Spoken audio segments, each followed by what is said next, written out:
went for a Brahmin initiation. It went very beautifully. I thought I'd never understand this finger thing, and it was so clear when Prabhupada explained it. And I remember I didn't have anything to offer Prabhupada, and Leela Shakti was in front of me, and she had many roses, so she gave me one yellow rose to give to Prabhupada. And then when it was finished, I really felt overwhelmed how kind Srila Prabhupada was. So I said, Srila Prabhupada, you're very kind. And his face just lit up. I could not look at him with all that brilliance, really, and I kind of just bowed my head. And then when I raised my head back up, I saw kind of like a cloud. I didn't understand what it was, but it was Lord Balaram's appearance day. And Prabhupada had asked, because I'd cooked parathas the night before for Krishna, he said, would you cook parathas for my lunch? And I said, well, I'm cooking your lunch, I'll add that to it. So then I went back down to the kitchen, and it was chaos. You know, somebody spilled the hot syrup that was going into the huge halva, and I'm focusing as much as I can to make Prabhupada's lunch nice. And then Sam Shunder comes down, he says, Aditi, he says, Prabhupada wants to know why you've been cooking for him. And you're just now getting Brahman. And I said, well, I don't know. Malati, she asked me to cook. And then back up, and then down again. And then I told him, and even I've been in charge of the kitchen. I wasn't even initiated. You know, I've been cooking for the deities. So actually, Prabhupada made a very clear statement that only Brahmins can cook for the deities and for the spiritual master. And so it was you know, in the meantime, it's Lord Balaram's appearance day. There's thunder and lightning outside, and it was like very heavy in a way, but very, you know, instructive also. So the next time we saw Prabhupada, which is usually the way it worked, there would be a year serving Prabhupada, and there would be a week or 2 weeks seeing Prabhupada, being with Prabhupada in the summer. So it's 1972, Prabhupada comes to Fontenay-aux-Roses. In the meantime, our temple in Geneva was closed, several other temples were closed, and Prabhupada wasn't happy. And so on that visit, the first thing that happened was we had planted some tulsis, and in Prabhupada's, we had kept them in Prabhupada's room. We moved them out, and we had also had Radha Krishna deities, which we thought Prabhupada will install this visit.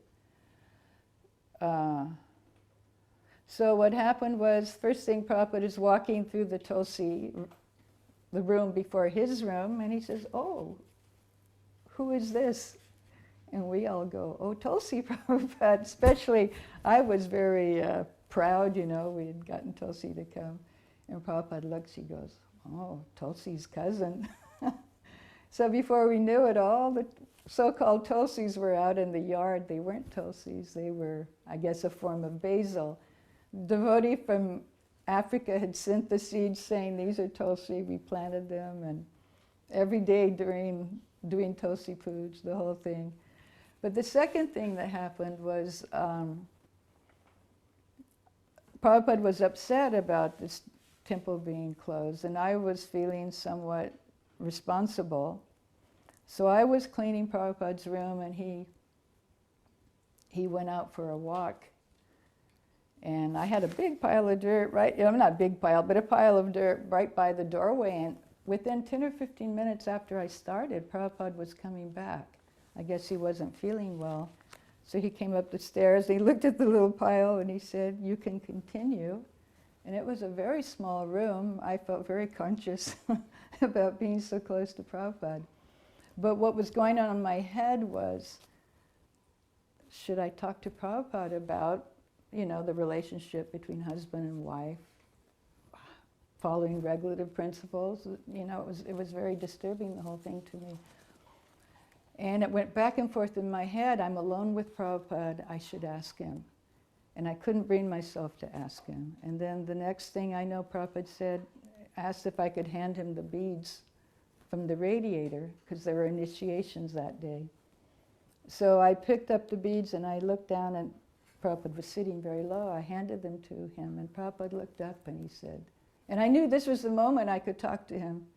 And I couldn't ask him. And he looked and he said, chant Hare Krishna. So I began chanting and I finished my work. And I thought, the answer will come to me. I can't disturb Prabhupada about grihastha affairs, you know. Being in the darshan with Srila Prabhupada, and one in particular, evening darshan, some Indian guests had come. And there was some chit-chat, and one of the ladies gave Prabhupada a little trinket kind of bracelet. It was just kind of string, but with some flowers, real flowers on it. And it was a particular day when sisters give to their brothers something like that, as I think to increase their longevity and as a sign of love. So this family gave that to Prabhupada, and he put it on, he wore it. But, and at the same time, you know, Prabhupada would turn the conversation from chit-chat, he would turn it to Krishna consciousness and the importance of taking seriously, especially they being Indians. It's their responsibility to spread Krishna consciousness. So it was my service to clean Prabhupada's room. So the next day when Prabhupada was on his walk, I noticed this little bracelet. The flowers are wilted, but it's in Prabhupada's garbage can. And I said, oh, I will keep this. It will remind me of this wonderful room conversation.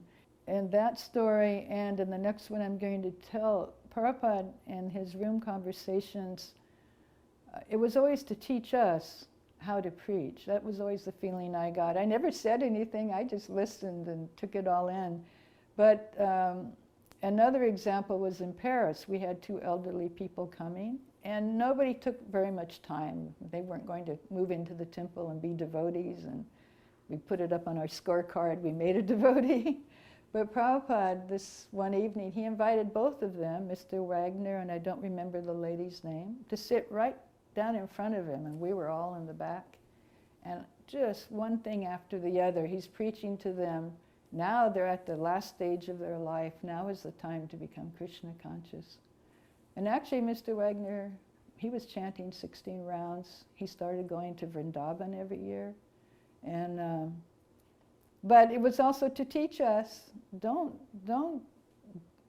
think everybody is ready for Krishna consciousness, especially the elderly. Give them Krishna consciousness. Prabhupada was showing us how to do that. So that was very nice. I remember one class, that was when Prabhupada was saying how much money we had spent to come. And I thought, this is strange for Prabhupada to be talking about how much money we had spent.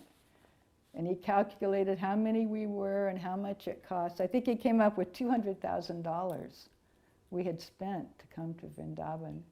And then he said, this is very good use of money because you have come to Vrindavan, and whatever you do in Vrindavan, that is multiplied 1,000 times. I remember one particular evening, Prabhupada, I was sitting behind Yamuna, and he was saying to Yamuna, I want you to come, I want all of you to come, and I want you to live. I thought he said, here at the ranch. He called it the ranch. And Yamuna, she said, but Prabhupada, you know, where will we stay? Because there were 4 shacks, the open air kitchen, and those were all occupied. He said, you will stay in my house, like that. So then Yamuna was a little bit resisting maybe, and I think it's because, I mean, it was very ecstatic to be at Radha Damodar temple and to be where Prabhupada, near to where Prabhupada had stayed for so long. And then Prabhupada, he was laughing, he says, I am Balaram, and I am dragging the Yamuna like that. He got a real kick out of teasing her like that. So sure enough, you know, within a few days, after Prabhupada left, we moved into his house, and we actually stayed in the kitchen of his complex there. And most of the devotees had left. I remember Rukmini was with Bardraj. He was painting. The deities were in the house also. Radha Shamsundar, Gaurnitai, Krishna Balaram. And Bardraj was painting all of them. And then Rukmini had been somewhat ill.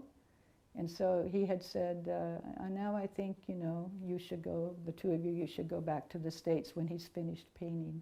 So Prabhupada was always, taking care of the devotees, making sure they were getting the care they needed, like that. Vrindavan, 1974, after the festival, were just a few devotees. Vanmalini and Pranav, they're Bengali disciples of Srila Prabhupada, both in their 50s. Maybe Pranav might even be in his 60s. And the few mornings that Prabhupada was there, she would offer herself Guru Puj to Prabhupada, singing and smiling. And Prabhupada would be smiling. They were both so happy. And then Prabhupada, when we'd be walking or whatever, Prabhupada would tease Pranav. Oh, Pranav, you can't take sannyas. You should take sannyas, but you're too attached to your wife's cooking. He would tease him all the time. And then at one point, it was May 19th, Prabhupada was coming back from somewhere, wherever he'd been. There had been a month or two he wasn't there since the spring festival. And it just happened that was Yamuna's birthday. So Yamuna was in ecstasy. So all day long we waited and we waited and we waited. Tejas was supposed to bring him from Delhi. And finally, Madhura and Yamuna started a kirtan. We were just 5 or 6 devotees in the room, and they really got into chanting, and their eyes were closed. And I've got my eyes open looking to see if there are any lights, because it was dark now. And there were no cars on the road. You didn't see a car then. And finally I saw the lights, and I saw the lights turn off the main road down to the little side road to come to Prabhupada's house. And I was trying to tell them, but their eyes were closed. There was kirtan. Nobody paid any attention to me, and I didn't know what to do. I didn't know how to greet Prabhupada. And before I knew it, the door opened, and there was Prabhupada with this huge smile on his face. He was so happy that they were involved in kirtan.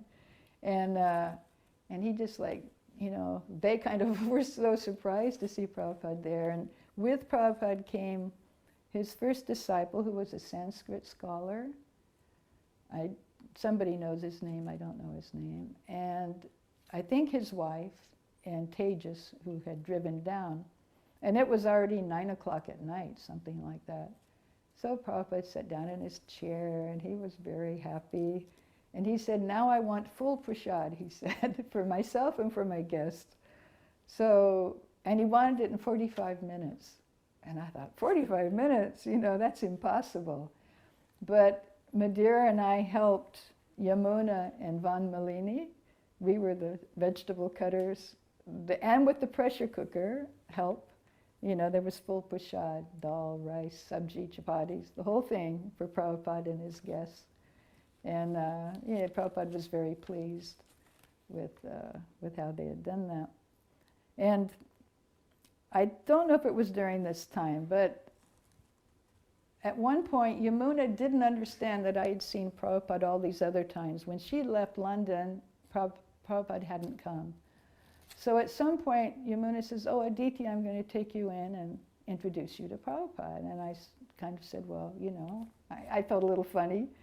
So we go in, and Prabhupada's at his table, and I'm sitting down at the table, and she says, Prabhupada, this is Aditi. And Prabhupada looks real puzzled. He says, France, or he said Europe. He knew me, kind of wondering why, Yamuna's doing that. Anyway, there was a little bit of discussion, and then we left. But another really nice thing, and I don't remember exactly when this happened, but I brought a tape recorder from France. So someone had arranged that I could go in and talk with Prabhupada. And I think this devotee from South India also went in. And I didn't realize it. I mean, you have to be a special person to know how to talk with Prabhupada. When I got in there, I didn't have a word to say. I didn't have a question to ask. And that devotee didn't either. It wasn't like Yogeshwar was there and he could make conversation and questions. So my tape recorder's going round and round, and Prabhupada, the curtains are drawn because it's hot, and Prabhupada's sitting in his chair and looking around, just waiting for us to say something. And I didn't know what to say, And I was getting to be very uncomfortable. And then all at once I heard this, Hare Krishna, Krishna Krishna, Hare Hare. And I saw Prabhupada's face light up, and I turned around, and there was Krishna Das Babaji, Prabhupada's godbrother. And I think maybe also Muni Maharaj, the one he took sannyas with. And they were just in their, like little loincloths. And they just bubbled into the room chanting Hare Krishna. And then Prabhupada's face lit up. They offered obeisances to each other. And then Prabhupada started to tell them about how many books were being distributed. And it's funny because I don't know whether it was in English or Bengali or Hindi. I understood what Prabhupada was saying, but it might have been because it was numbers, you know, so many lakhs. But since then I've heard that Krishnadas Babaji did speak English. I used to see him sometimes at Imli Tala. He was the beloved of all the Gaudiya Vaishnavas, wherever he went. Like he would lead evening kirtan at Imli Tala. And after he'd finish, all the widows, you know, the little ladies would just loved him, you know, and everybody, wherever he went, you know, he was very much, he was really a Babaji and just chanting all the time. Sometimes he'd be out near Nandagram, sometimes he'd be in Vrindavan, but it was so sweet to see how he and how happy they made Prabhupada. Here was Prabhupada so heavy and serious, and then when he saw them, I thought, this is how nice it is to become elderly in Krishna consciousness, just chanting Hare Krishna and having devotee association. And it was very special. I don't know whatever happened to that tape, you know, but it was really a sweet moment to see Prabhupada interact with his godbrothers like that. So loving towards each other like that. And then finally, Prabhupada comes to Delhi from Vrindavan. And I was cooking for Prabhupada. And, well, before the cooking, I have to tell you how I dressed the deities, because there was a fan that went right on the deities. And I don't know what I was thinking of. I was thinking, oh, you know, I don't want Krishna's peacock feather to fall, or this or that, or the hair. So I moved the fan off the deities to the side. And Prabhupada came like 10 o'clock in the morning. He offered his obeisances, and he walked through the temple room, by the kitchen, the courtyard, and then his room was there. So then I cooked for Prabhupada, and I was really like so conscious. You know when you're doing right, you know when you're really conscious of what you're doing. And I think it was Shruti Kirti, he came back, he says, oh, Prabhupada says the rice isn't cooked. And I thought, no, that's not possible, you know. I mean, I knew I did it exactly right, but, you know, well. So then he came back to get another chapati. And then he says, oh, Prabhupada just hasn't had good quality rice in a long time. In Vrindavan, he had very poor quality. So this is very nice quality. It's very good, he said. So anyway, Prabhupada, you know, I knew it was good, and Prabhupada appreciated the prasadam. But that evening I did Artik. And before I was doing Artik, I'd look and I'd see Prabhupada in his room, and he had his glasses on and he had his books, and there was always a special absorption, I guess, a special mood when Prabhupada would be reading the scriptures. And then I finished Artik, I was washing the Artik thing, and I see Prabhupada pass by. And we had a little tiny dinky Vyasasan. I mean, I didn't think Prabhupada would ever sit on it, but Prabhupada sat down on it. And so I finished what I was doing, and we were 6 or 8 devotees, not a lot. And the first thing Prabhupada says is, Krishna is feeling hot. And I thought, oh my God, how does Prabhupada know, you know? He said something about the fan isn't cooling or something. And so he gave a whole lecture on Krishna, the deity, is Krishna himself. And as soon as I could, I put the fan back on Krishna. And I realized, you know, Krishna is personally present with Prabhupada and speaks with him and tells him things. And, you know, it was a real eye-opener for me. Prabhupada came 2 or 3 times to Delhi while I was there during that 9 months. One time he came, and Malati was also there. And etiquette, if I'd followed Vaishnava etiquette, I should have said, Malati, will you cook for Prabhupada? And I don't know whether, you know, I was whether I was just selfish and wanted the service. But I didn't do that. And all the while that I was cooking, I was plagued by the idea I should have asked Malati. But in other ways, Malati went in to see Prabhupada with Madeira. One thing, that was after Shamsundar had left. And Prabhupada, he personally took money out and he gave to Malati. He said, buy yourself a nice sari. And he was concerned about Shamsundar, asked questions and things. And also, they took in Madeira's baby. And Madeira had a funny relationship with her husband, Tejas. They were always at odds with each other. And so Madeira thought, well, my baby will get the name Vrindavaneshwari or some nice Vrindavan name. So Prabhupada, he said, she will be called Tejasini, which was her husband's name plus the ini at the end that made it a girl's name, which was funny. It was kind of funny. We were doing Sankirtan in Western France, and Bhagavan issued an edict, no devotees can go to England, no devotees can go see Prabhupada. But the German devotees, of course, were there. They went everywhere where Prabhupada was. Hansaduta always made sure that they got Prabhupada's association. So my husband and I were doing Sankirtan, northwestern France, down below England. We finished all our books, we finished all our records. It's Saturday about 11 o'clock in the morning. He says, come on, we're going to England.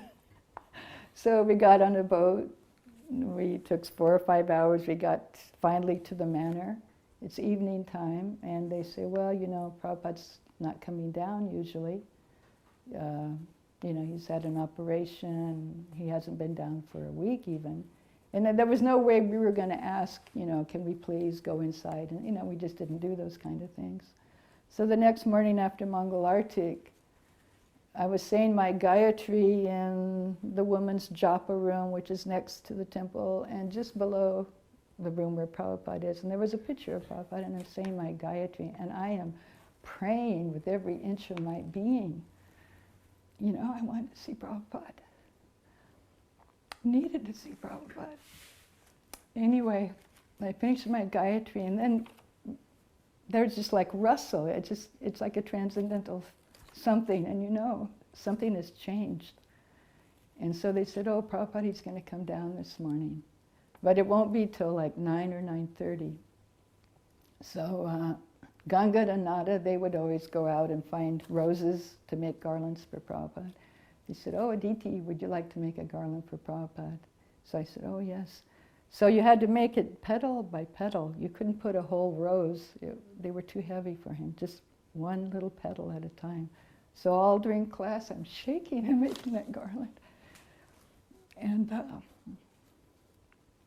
so about 9:30, they bring Prabhupada down on a palanquin. And it was kind of a mixture of ecstasy to see Prabhupada and great sadness, because he's very thin, his feet are swollen.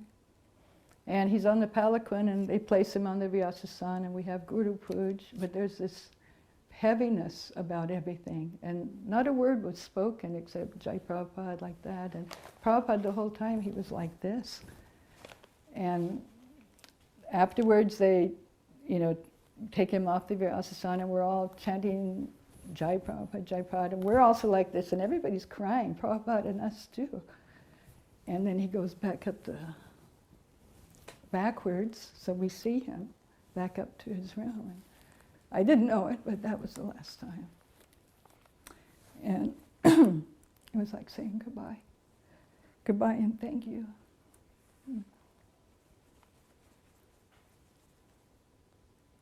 Oh, but Prabhupada isn't limited to his physical body, and that's, thank goodness, because Prabhupada, I see he's in his books, and I see his instruction in his books were never different than what he said in his darshans or his classes. And he also comes in dreams. And I heard once that a devotee once in New Vrindavan, Prabhupada was there, and she said, oh, Prabhupada, I had a dream about you. And he said, when I'm here, you take instruction from me directly, but once I have left, then I can come to you in dreams. So I had one wonderful dream. I've had many dreams, but one in particular that was really wonderful was when I was thinking again, there isn't a temple in Geneva. I should try to do something in Geneva. And so I went, just trusting that things would work out. And at one point, I was visiting these devotees on the top of this mountain that we climbed to get there. And in the dream, I must have been reading Shruti Kirti's book about slipping shoes on Prabhupada's feet. So in the dream, I'm in front of a huge Vyasasana, and I don't see Prabhupada, but I just see his feet. And I slip on one slipper, and then all at once Prabhupada leans over and he looks at me, and I look up and he said, "Will you please buy me some nice socks?" And I said, "Yes, Prabhupada." And then I slipped the other shoe on, and then I went away, you know. And it was amazing because after that I went to a few temples, and devotees would have their chatters and their socks, and then I'd see Prabhupada, the Murti of Prabhupada, without socks, and I'd think, I would say something and they'd say, "Oh, it's not winter time yet." But everybody's wearing, Prabhupada, he's here, you know. He would like to have some warm socks too, you know. Anyway, that's, so, and when I hear devotees talk about people who never saw Prabhupada, sincere devotees who are serving Prabhupada, when they talk about their dreams, I understand Prabhupada has come to them and he's reciprocating with them. Je anilo premadana karuna prachu